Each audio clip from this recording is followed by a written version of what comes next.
Your 2025 fantasy footy season, if it wasn't well and truly underway, you probably could say it is now. The positions are locked and revealed for the upcoming fantasy footy season. And on this episode, here at the Coaches Panel, we are going to talk about all the big gains, the holds, the losses, answer some of your questions, and talk all thing positions for fantasy football across whatever platform you play. AFL Fantasy SuperCoach Dream Team and the groundbreaking new draft platform Keeper. All of that on this episode.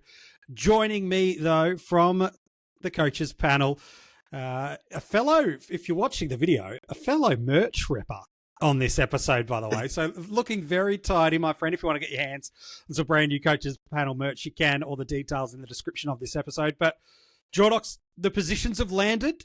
The draft is done. While not all the pieces of the puzzle have landed just yet for our starting squads, we are inching very, very close to it, aren't we? We are, mate. Good to be on. Good to see you again.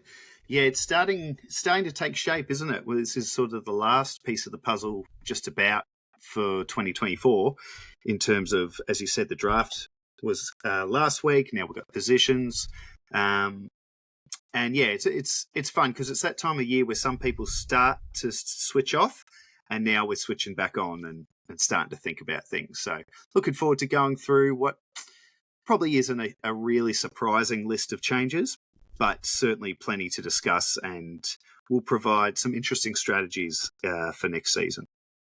I think there's a fair summation that the community is much more educated, might be too far of the stretch of a term, but the visibility of data and information, the ability to extract it for us, it was years, even just 3 to 4 years ago, you were waiting with bated breath for this time of year, wondering if this player might have done enough. Whereas with the amount of data and tracking and information that's now out there are still some position day surprises that landable. We'll talk about them, whether they're gains, holds, or losses. But for the most part, when we've looked through the positions that have landed, I think the community went, yeah, that feels right. And that's probably a good sign, isn't it, Jordox? Gone are the days where you see a position, you'd be like, what the heck is that? Yeah. There's no real surprises in this list. There's not, but there's still going to be interesting feedback regardless, because it's the world we live in. It is cool to have the info. Sometimes I think that, this age of information that we're in, it'd be nice to have some surprises, but this is the way it is. And, it's brilliant. There's lots of people on the likes of X and Facebook putting out content and really good information so that we are informed. And like you said, not only are we informed, but we understand, hopefully to a point, why positions have landed the way they have. All right, well, here's the thing with the positions. There are some that have gained, some that have lost, some that have moved on. They sit across all of your fantasy football formats. So SuperCoach, Dream Team, AFL Fantasy, they all function off the base of champion data and are now one in the same. When one changes positions with a dual position in season, all three of them do that. Well, the Keeper platform that is open for early access, and genuinely it's the only way you want to be playing drafts in 2025 is on Keeper. They have announced, yes, they will start with the base positions that are out and available for public, but they'll be doing some of their own stuff during the season. We here at the Coaches Panel, stay tuned to this channel. Any single time a player gains a position in Keeper, we'll be sharing them with you. Let's talk about the gains in the forward lines. Well, we do need to address the midfields and the rucks politely. It's the pickups in our forward line and in our back line, Jordox, that really have us interested, that have fantasy relevance across the platform. And there are a bunch of players that have gained forward status, but for the sake of relevancy, there's really one big name. Hef from the Keeper League pod first put him on the radar probably a good 8 weeks or so ago, and was very, very strong on, hey, the franchise, the Hornet, Jason Horne-Francis is looking likely to pick up mid-forward status. And, mate, we're going to walk into 2025 with the former number one pick available for the second time in 3 years, available in our forward lines. We are. And it's a gift. It's a gift that we needed. We needed a big name, and I know he's young, but he what he averaged last year, a touch under 90. I think we can all see depending on the talent. format, give or take, yeah. Yeah, of course. And we can all see what he's building into. I think it's not a stretch to say he's a Paddy Dangerfield sort of 2.0 in a sense, in the way his fantasy career that trajectory will probably go. So it's really exciting. And before we did the pod tonight, MJ, I had to take my keeper hat off because I am in full keeper mode and put my salary cap hat back on. As a keeper owner of Horn Francis, I was doing cartwheels at the news. But as a classic, as someone playing classic next year, I think he's going to be very, very popular. It's going to be interesting to see how people handle their forward lines. And I do want to talk about forward lines and strategies in a moment, knowing full well it's November. The prices haven't landed, which is really important for us if there are any rule or trading changes that have happened to the game. So it is way too early to get too far down the road with strategies. But let's be honest, if you're checking out this episode, chances you're on the more hardcore side of fantasy footy coach than others. So your probably brain's already thinking about it anyway. If you listen to a fantasy pod in November, you're certainly on the more hardcore side of things, I would have thought. Yeah, it's either that or you're bored, isn't it? They're really the only two kind of options that it presents for you. But I think you're right. Hornet will be right up in the mix for one of the most popular starting top-end forward options. There's not a heap of 80-plus in AFL Fantasy Dream Team Keeper or 90-plus in SuperCoach averaging forward. So anyone that you think's got the scope of pushing that 100 marker comes into consideration. I'm with you. I think Hornet's going to sit in that. Whether or not he's overpicked or underpicked, we'll get to that conversation throughout the preseason. Look, there are the relevant gains we could put there, but a Daniel Curtin's probably going to slide under the radar a little bit for people. Jordox, I know you've got your coaches panel hat on, literally speaking, at the moment, but from a Crows perspective, they're pretty bullish internally, not only Crows fans, but inside Westlakes, that Dan Curtin's going to be a pretty staple part of this side, not just for many years to come, but for as early as this year, and as a pretty close to likely bargain basement forward. He could be a handy bench option, if nothing else, with picking up forward status. Yeah, a lot of frustrated Crows fans last year. I wasn't, or this year rather, 24, about how he was used. I was happy for it to be a slowly approach. But the flip of that is it's good news for the fantasy world because he will be cheap. I assume he'll still be basically rookie priced, and he has forward status.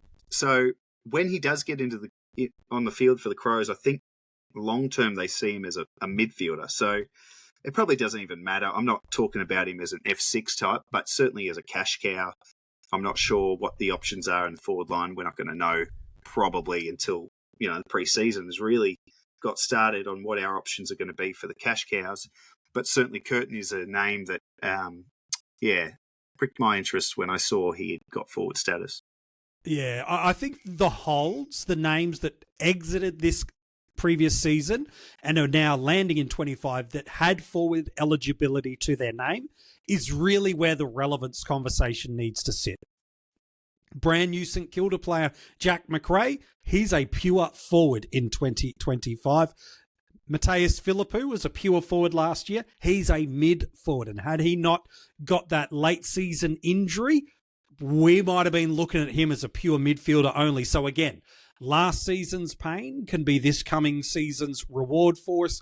Dylan Mort, no surprises, maintains forward status, as does Isaac Rankin. Luke Jackson, there was some thought in the community he might drift out of dual position status and be a pure ruck, but he's just hit the threshold. According to Champion Data, he's going to be a ruck forward for us.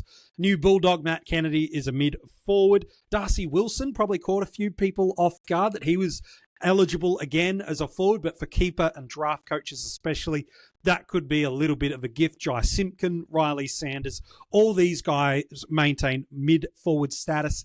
And then who many think is going to be one of the most gimme lay-down misère selections in our salary caps, Caleb Daniel also holds mid-forward status, even if he's not likely to play there next year.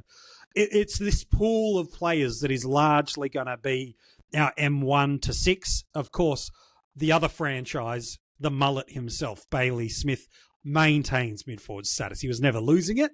It's probably that list of 10 or 12 players that I listed through there that alongside a Jason Horne-Francis are going to be the most relevant names fighting for positions in our starting squad, isn't it?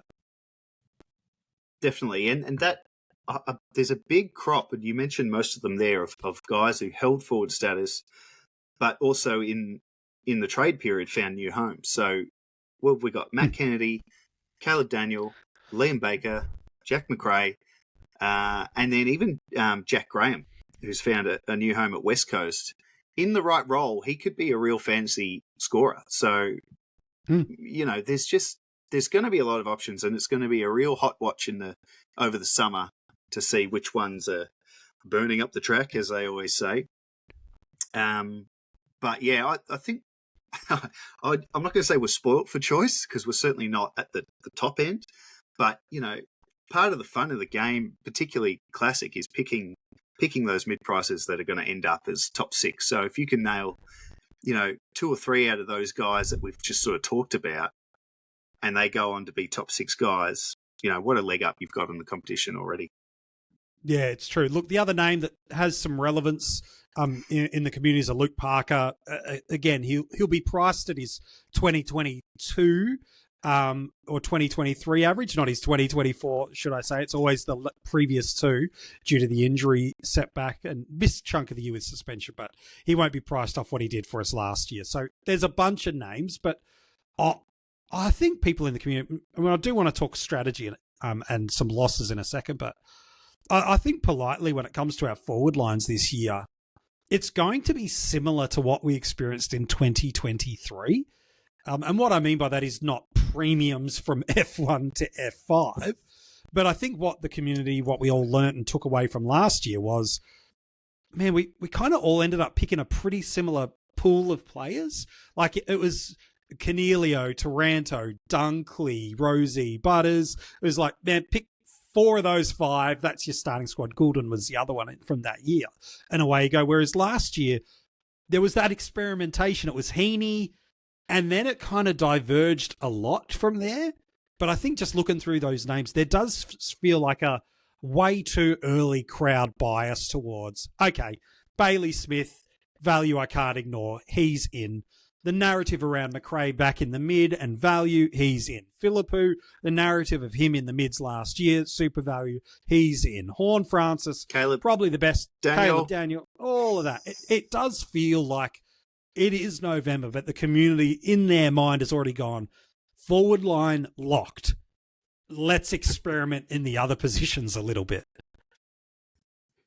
Yeah, I mean, the funny thing with the forward line, I should have gone and looked into the history of this, but I know last year the number 1 forward didn't start as a forward in AF and DT anyway. I'm not sure about SuperCoach World, but Zorko was number 1, was he not?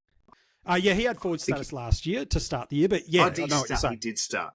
My mistake. Yeah, so I guess, but what my point is, the number 1 or number 2 forward may not have forward status just yet, and that's where loading up on all the mid prices and stocking up, or do you hold fire and wait and see who's going to be the top forwards? Because you're right. Right now, it's going to be Bailey Smith, it's going to be Horne-Francis, it's going to be McRae. But if you start them all, you're not leaving much wiggle room. So,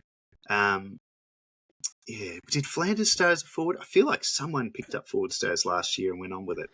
Maybe I'm just... It has been the case in previous years. Not as much last year, but definitely over previous seasons we did see that to be true. You know what I think? I think what my point was, Zorko had forward status, but he picked up a new role for Brisbane when Coleman went down. I think that's what I was driving at. So the number 1 forward may be in there, but we may be waiting on a role change for him to pop. I think both of those points that you made are really quite true and hold a lot of water for us in that regards, that the best forward option might still be to come. And as we talked about at the start, the positions are only a piece of our strategy and starting squad pie. The prices, the discounts that come, chasing value in the right lines, these as much as who is available inform how you go about building your starting squad. Of the players in the forward line that we're saying farewell to, at least for now, if not forever, Isaac Heaney, Dane Zorko, Caldwell, Flanders, all are heading off into other positions. In fact, mids or defender, basically, between those four. And then of the relevant last year, probably weren't going to be this year, but if they'd held forward status, we might have looked at them. Powell, Dempsey, Peatling, the new Crow. Probably if James Peatling had maintained forward status, which was always a stretch if that was to come. He's a pure mid now. That probably would have catapulted him even more in people's interests if he was maintaining that mid-forward status. Definitely. I was hoping he'd hold it, even though we knew he wouldn't. But I think he would have been he might even still be a smart pick at the price as a pure mid. But I digress. Yeah, I think so. Look, the forward line.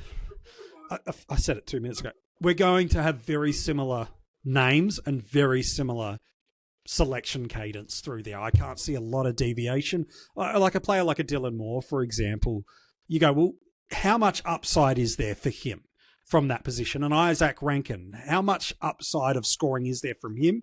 And is it worth paying up at this 90-plus sort of average or high 80s sort of average when you've got the Daniel, the McRae, the Philippou, these kind of guys with embedded value and proven runs on the board in these new positions and new teams?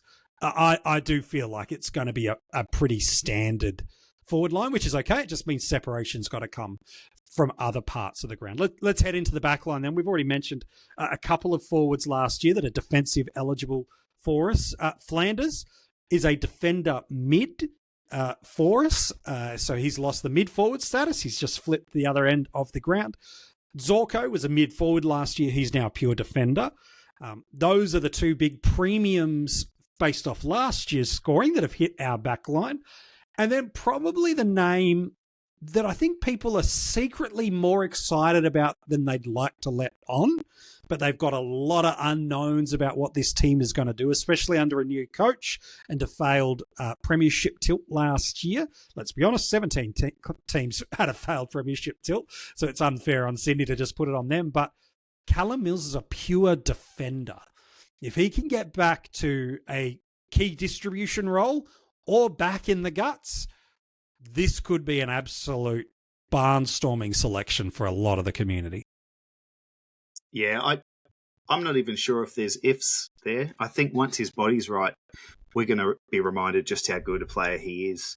So he obviously missed huge amount of the season, and when he came in 2024, he was clearly going to be underdone and just sort of ran out of time to make a charge to play in the finals, or at least in the grand final. Change of coach, I don't think really impacts. It'll be more about his position, but I think if he's off half-back, like you said, distributing role, or if he's pure mid again, or a bit of a mix of the two, I think he's going to be really good, and he's certainly going to be value, and probably one of the... I reckon once we get to, February, and everyone's locking in round one sides, I think he'll be one of the first picked in the back line. Yeah, all he needs to do is have a preseason and a defined role, and the community will flock, because depending on the salary cap format you play, he's going to be undeniable value based on just what 2 seasons ago he went back-to-back 110-plus seasons across the format. So on his day, he's up at the top of fantasy scorers for us, that's for sure. Some names that held defensive eligibility, Jordox. Again, I don't think there was too many surprising departures, and we'll get to those that have in a minute, but Nick Martin, pure defender. Part of me wouldn't have been shocked if he held DPP, but I understand the pure defensive decision from Champion Data. Lockie Whitfield's a defender for us. Harry Sheasel's a pure defender. Again, another I thought was going to be a defender mid, but let's take the advantage, because if he spends enough time forward for us during the season, maybe we might jag him in the forward line. So let's be a little optimistic about how this might play out for us. Dan Houston, the new Magpie, defensive eligibility, Nazia Wanganeen-Millerer, Jack Sinclair always finds a way to keep his defensive status. And then another defender that's flying under the radar a little bit. You mentioned about players that changed clubs, but Harry Perryman, the new Magpie, was a defender for us last year, has got some fantasy chops about him. Again, we want to see the defined role, but it's probably getting a little bit of disrespect on his name with the lack of conversations, albeit way too early in the 2025 preseason, because if he's got that right spot in that Magpie midfield, especially as a defender, this could be a little handy option for us. Yeah, he's not going to have to do too much, really, to be a good pick. As a stepping stone pick, not a long-term sort of guy, because he'll be super cheap, yeah? I'm not sure what his average was, but I remember looking at it and thinking, if he gets defender status, he'll be one of those cheaper sort of mid-price guys to look at. And I think part of the pitch from Collingwood was a little bit of midfield time, which is, I think, what he was hoping to get at the Giants. So, yeah, again, another pick that if he's looking good in pre-season and he's in their opening round squad, it's going to be hard not to pick him as well. So, there's always plenty of options. There's another guy that is defender mid that I think is a curious one next year. Max Holmes, I think you got to ask the question. He has to go well over 100 to be sort of value, but I just think we only saw the beginning of what he can be in the fantasy world and for Geelong. And he's obviously got that defender mid status. So he's another one I'll be keeping an eye on. And then you've got the two Roberts boys, not related, I'm pretty sure. So Archie Roberts at Essendon, what an incredible debut late in the year. Great little completely run. Destroy his price. But geez, if you're bullish that he can just continue, he could be one. And then over at Sydney is Matt Roberts, who's well and truly kicked Jake Lloyd out of that spot in the back half. So he's another guy that could be a smart pick that's only going to get better. Yeah, it's certainly the case. We'll talk about a lot of those potential names and more right throughout the preseason, because January 1 is when we drop 50 player episodes over 50 days, whether it be an audio podcast or a video. The 50 most relevant is the preseason series that is for every serious fantasy footy coach. Whether you play the salary caps of AFL Fantasy, Dream Team, SuperCoach, or you're just a draft nut, single season or keeper, every single day I'll host a conversation about one specific player, be joined by guests from not only the coaches panel, but also guests from across the fantasy footy community, put a player under the microscope, look at what makes them relevant, give you our take on this player, leave you with a resulting reflection upon them, even a draft range. We give you all that. And it's not just a random assortment of player profiles. It is ranked to scale who I think are the most relevant players. It is absolutely a series you want to be involved in, and that all starts on January 1. I might need to get cracking on the list soon, Jordox. Some names that have lost out of our defensive lines, though. No surprises to any of these names. Nick Dacos is a pure mid for us, as is Jack Crisp. He always finds a way to get back in that defensive line, doesn't it? So, keeper coach, don't be too disappointed. He'll probably be back there within about 3 to 5 months' time. So that will be fine. Hayden Young, again, shouldn't shock any owners or people that wanted to own him in this coming season. He's a pure mid. Elliot Yeo is another that understandably spent almost exclusively his games last year as a pure mid. He's locked away in that position. And then another that we talked about, these players that have moved clubs. If he'd held defensive status, right up the radar in relevance, but probably might fall under it a little bit now that he's just a pure mid. He's had some seasons of 90 plus across the formats. New free agent landing at the Crows. If he gets a distribution role there, even without the defensive status, still might be relevant for us. That's right, Isaac Cumming. The new Crow, the man. I actually think the fact that he lost defender status it kind of makes it more appealing to me. Hmm. You know, those who went with, was it Nick Dacos this year who started mid-only, but we all kind of knew or felt like he would get the defender status, and those who took a punt on him as a mid-only.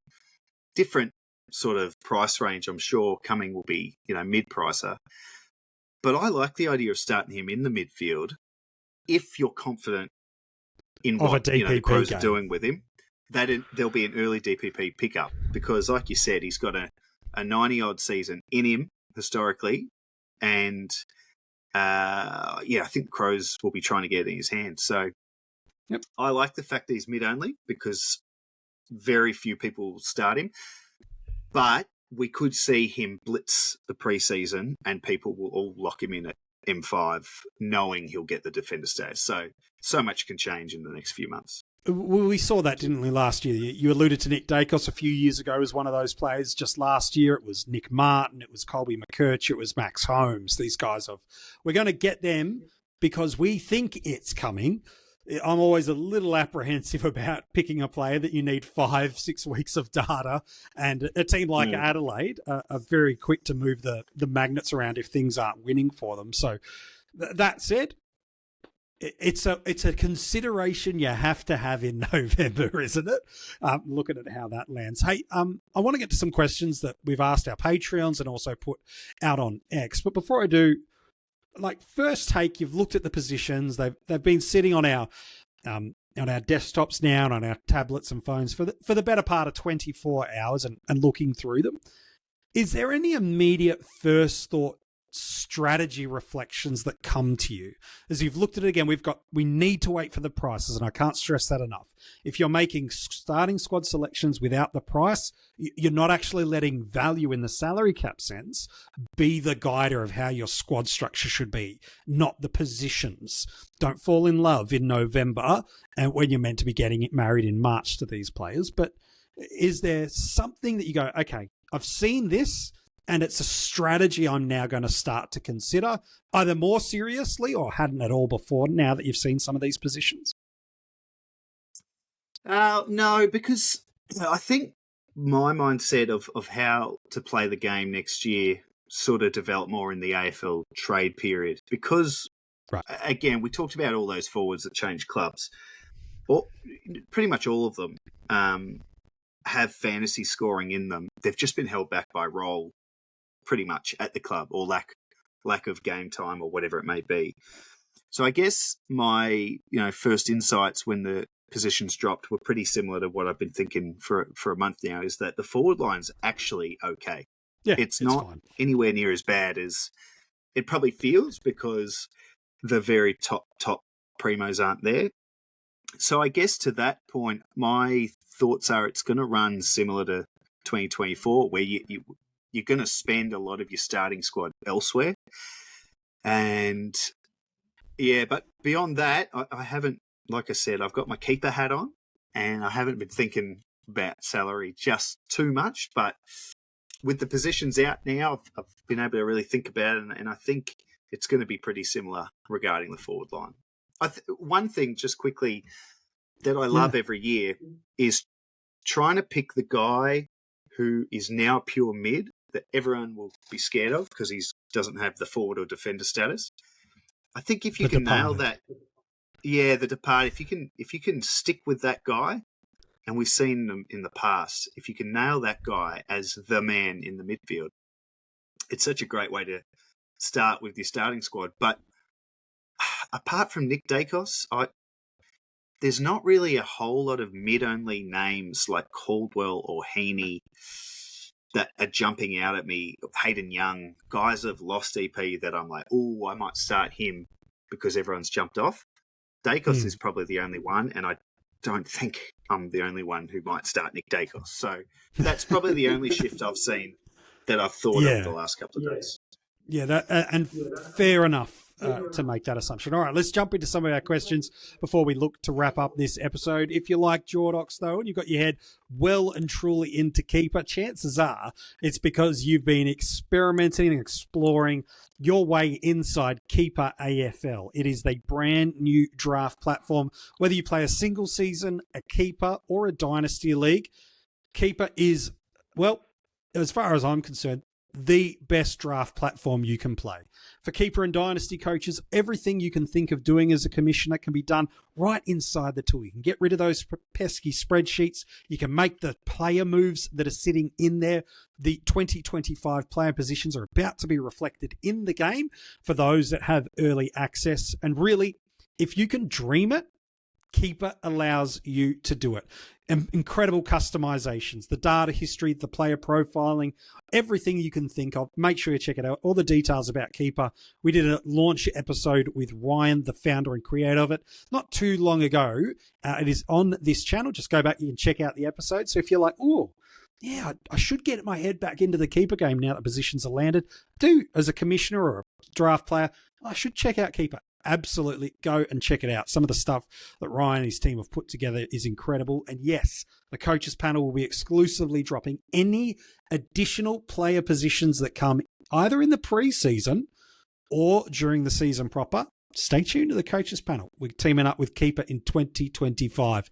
It is your one-stop shop. Money can't buy experience, and you've got to be doing your Keeper, Dynasty, or single-season drafts on Keeper. All right, let's hit some of these questions and wrap up the episode. Dane has a question. He says, boys, Dan Curtin with only the forward status. That a surprise? Not to me. Nah. I mean, yes and no. I mean, the thing about Curtin was he played so many games as a sub, so his actual minutes on the ground were really low last year. So, yeah, the little bit he got clearly was enough to just swing him all the way forward. But yeah, just look at it as a positive, Dane. He's going to be a cash cow for us. It makes him more relevant. And you look back at that limited number of games he did play a full game. He was playing as a third key tall for the Crows. So to me, I wasn't surprised at all. So that makes sense. Corey Blackledge, seriously, as a Patreon, every single time I've ever done any form of Q&A, Corey has dropped a question in. So I appreciate you, Corey, for dropping that one. And he says, do we think that for fantasy and SuperCoach, is it just as simple as stack the defense and forward line this year with the options we've got?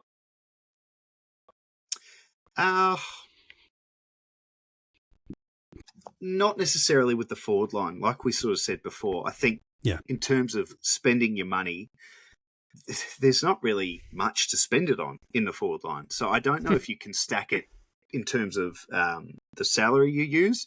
Stacking it could also be defined as, 3 or 4 mid-prices, 2 primos. Yeah, no, rookies on the field, yeah.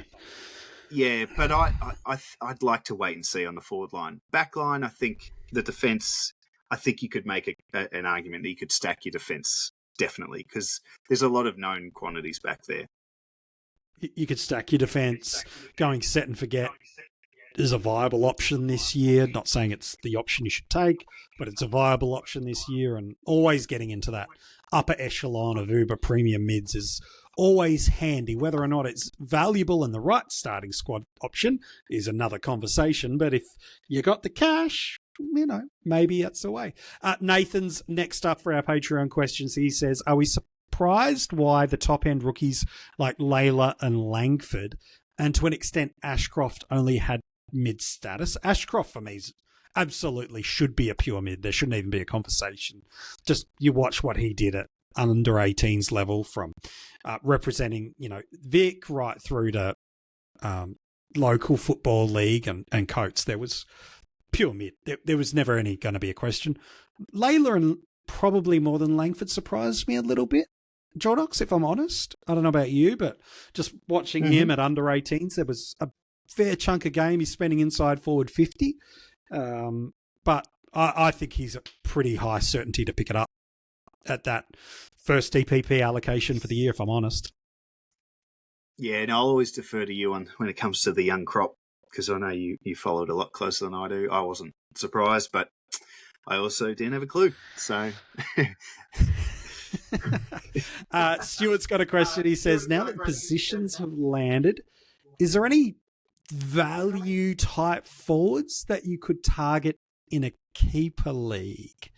Again, value being more likely to not be a top 30 average spot, but present something there. Is anyone at the lower echelons for you, Jordox? You go, I wouldn't mind a piece of that. Yeah, great question, Stuart. I'm glad you asked it because there was a name that we didn't discuss earlier because it probably wasn't for Classic, but I really liked Elijah Hollins in 2024. Averaged, I think, about 72, Dream Team AF, probably similar Supercoach. Not really sure what his role is going to look like. I don't think there's going to be a huge opening in the midfield, but certainly there's going to be a gap left by Matt Kennedy as that sort of forward into the midfield, into the wing. Someone that can sort of move around a bit. And, he was a real hot sort of property early days at Gold Coast. He'll be entering his second or third year at Carlton. I just think he could grow a leg this year. That's fair enough too. All right, let's hit to the Twitter questions. Rowan, an absolute statistical star of the X community and also a Coaches Panel Patreon. He says there's a lot of hype around the North Melbourne recruits. Boys, how many North players could realistically average 95 plus, given they've been ranked 14th, 16th and 18th in AFL fantasy points per game for the last 3 years? For reference, there was 3 last year. It was Sheasel, it was Cherry, and I believe LDU was the other 3. So my first question to you, Jordox, those 3, way too early, let's make a big bold prediction. Are all 3 of those names, LDU, Sheasel, and Cherry, going 95 plus this year? Yeah, they are. Okay. All right. So then let's see if there are any how many more? Yeah. How many more? Does a Caleb Daniel go 95 plus? Again, we're looking at these stats that Rowan shared from us. Probably the lowest over the last 3 years AFL fantasy points per game team. Daniel, another? I love the question. I think Daniel can. I don't think he will, but he also doesn't have to. So you've got to think of it that way. There's a lot of hype around the recruits because of the value. So Caleb Daniel doesn't even have to get near 95 to be a good pick. And I guess the thing with North too, and North fans will be absolutely hoping this happens, but at some point they're going to start performing better. And I think what they've done to their list, adding Luke Parker, Jack Darling, another year into this brilliant young midfield they've got, I think as a club, as a team, they're going to start scoring more anyway. So who else could go at 95? I could see Wardlaw getting up to a 95. Yeah, as a big jump in a 4th year, is he? 4th or 5th year? Yeah, I can see a world where that happens. McKercher, he was close in the right to role. Yeah. And even Fisher in the right role for long enough could. So, how many could? I'm going to land on 5 for you, right? I can't see any more than 5, but I can't see any less than 3. So maybe let's go 4 and split the difference. But I'm probably sitting in that space. Good question. Jordan Decina, with the arrival of Jaggett Smith in the engine room at Carlton, where do you see Adam Chera fitting in? The average of 72.5 in 24 is certainly unders what he's done recently. Doesn't really have much value as a trade option for keeper. So do you drop or hold in a 12-team keeper, Jordox? Look, 12-team, that's a decent sized league. I wouldn't be dropping Chera. I think if anything, I'd be targeting him in a trade sense. If someone else has him and is sick of it, I'd be looking at that. I think it's not about where does he fit in, because I think he does fit in. It's just his body. And if he just gets a run with his body, I think he's going to be, would he average 72.5 for DT in AF? Yeah, it's about 20 unders what he does when he's fit. Yeah. Certainly, yeah. So I think they invested a lot in getting him across, and he was really good in his younger days at Freo. It's just his body has let him down. So if his body's right, definitely be keeping him, and I think you're going to be rewarded in 25 with him. All right, there you go. I'm a trade. I am all off Adam Chera. A 12-team league. Again, it all depends on the caveat of how many coaches are in the league, obviously. But to me, a player like an Adam Chera, you're dropping him at his lowest point. But what is the upside options that you're letting go is always the thing I'd be looking at. And so who are those players you're dropping away? Personally, I'd be trying to trade him and move him on. That player with such a poor injury history in a draft and a redraft always kind of slides around or two in a keeper as well. The arrival of Jagger Smith, I don't think is the direct impact of Chera. I think it's how much do you trust his body is the real concern. I think I agree with you on that, Jordox. It's Jagger's going to get opportunities, but it's not going to be the displacement reason for So with Chera. Chera, you'd look to trade him out, but you wouldn't drop him. Would that be fair to say? Without knowing who else is on the list, it's sitting on the fence, but yeah, I'd probably drop him. In a 12 keepers, like that's, let's say it's a 10-team league. I read that as a 12-team league, so I guess it depends. If he's only keeping 12 players, yeah, maybe. And it's 10 coaches, is Adam Chera inside the top 120 valuable prospects to have in a keeper league? To me, he's not in the top 150. And so if it's a 10-team league and you're keeping 12 players, just by law of averages, sorry, Adam, you're gone. At best, he's a 90s guy. I don't see a pathway for him to becoming a 100-plus guy. Why would I drop who's a bad illustration? A Riley Sanders. It's a terrible illustration point, but why would I drop a guy that might have the opportunity, and I'm forecasting to be 100 mid, as opposed to a guy that I go, I know what Chera is. A 90s guy at best and injury prone, and it doesn't matter what seems to be changing. Nothing's changing. I just cut my losses. I'd try to trade, and if I couldn't, then I'd drop him.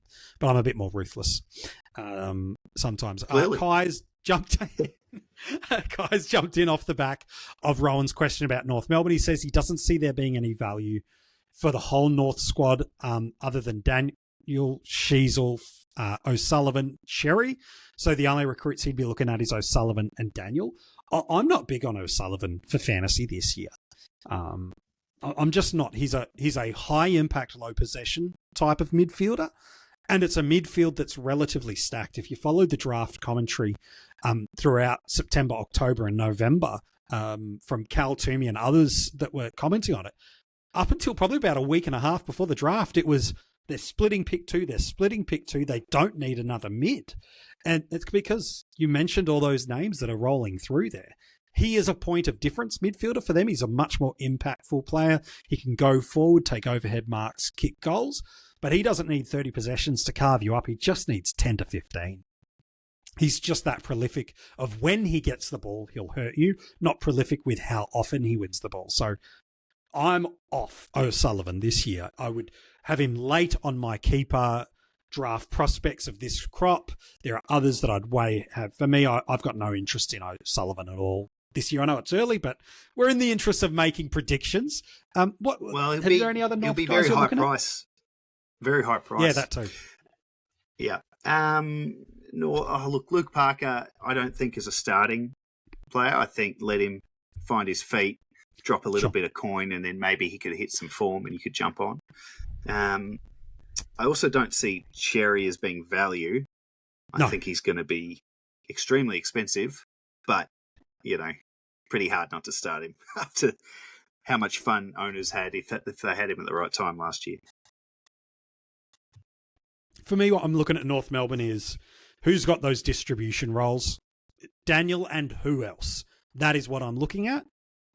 They're probably the North Melbourne players I'm of most interest in heading into 2025. We know what Cherry's going to be. Whether or not it's to the peak of last year or not is a conversation we'll have throughout January, February, and March, that is for sure. Nathan's got a question. He said, who of these mid-forwards has the biggest upside? Elijah Hewitt, Riley Garcia, Hugo Garcia, or Neil Erasmus? Who's got the biggest upside? I think Erasmus has the biggest upside. I'm not seeing it happening at Freo. So if he'd found a new home in the off-season, he's got that forward status too. But I think Elijah Hewitt probably out of that list. He's another guy who's just been injured. Yeah, I'm pretty sure forward he's eligible. had a pretty wretched run. But again, if he's, I think I read something somewhere. And I love it because it's already a lot of the players, the first 1 to 4 year players are back on the track. And already I'm seeing little bits on X and I'm like, oh, that's good to know. But I did hear somewhere that he is looking really fit, Elijah Hewitt. So out of the 4 for 2025, it would be Hewitt. But for the whole career, probably a mix between him and Erasmus. Yeah, I tend to agree with that. Last 2 questions for us. Dio says, who is your first picked rookie defender and why is it defender mid Saad El Halwal? Why is that? The bomber. I'll defer to you again on the rookies. I have not get my head around the rookies yet. His value, I think he's a good pick. I think it absolutely will be at probably people's D6, 7, and 8 in the starting squads when the formats open up. I don't think he's best 22 assured, but he's 1 preseason away from pushing into that spot. So Saad, was he the mid-year pickup? That's him. Yeah. Right. Yeah. So really talented guy. No, but really talented. He didn't get a game. In the squad a little bit, but never really played last year in terms of AFL. He was hot in the VFL, wasn't he? He was hot in the VFL and got plenty of opportunities. Yeah. I think he will play this year. It's just whether or not he's going to be the must-have rookie defender. There's a lot to go under the bridge before we get there. But Dio, I'll make him my first pick defender rookie. Dio, there you go. There you go. All right, he's locked it in. Last one, Jordox. He says, with the strength of midfielders from the draft, can you run 4 rookies on the field in the midfield, especially with so many best 18 rounds? Jordox, the answer is you could do a lot of things, but until the positions land to see where the value sits, starting to marry yourself to a 4 rookie structure in any particular line, just don't even do that to yourself. Like, don't put any currency into that right now, because as simple as this, we are within a week of some of the prices starting to get leaked out of the formats. Depending on the platform you're in, we're 2 to 3 weeks away. AFL Fantasy sort of opened last year in mid-December. Historically, it's also had some times opening in mid-January, but they do seem to want to get in and be the first open for all platform, which we love that they do that. It means we've all got a platform we can get involved in. And SuperCoach and Dream Team for assistant coach or gold subscribers, often about a week or 2 before Christmas, they're opened. So really, Jordox, we're 7 to 10 days, depending on the time you're listening or watching this episode, from us knowing the prices, the magic number, being able to figure things out. I don't think with the value that I'm forecasting, you will need to run 4 on-field rookie mids. I think you're going to leave yourself a bit too thin. I think there's going to be so much value in all areas of the ground that you just don't need to do that. And that's not even if you're like anti-mid-price madness, even Guns and Rooks approach. I think the value will be so high that you just don't need to go there. I think just to finish on that, for Jordox's question, I think the essence of the question is, can you, because of the strength of the draft? And I think you can. The strength of the draft, and we're going to have a lot of good choices that could be on field. It's more like MJ, you're saying, I think you're going to want to spend up in the midfield because there's going to be so much value elsewhere. So I don't think you're going to start with 4 on-field rookies in the midfield, but you could do it based on the strength of the draft that we've just seen.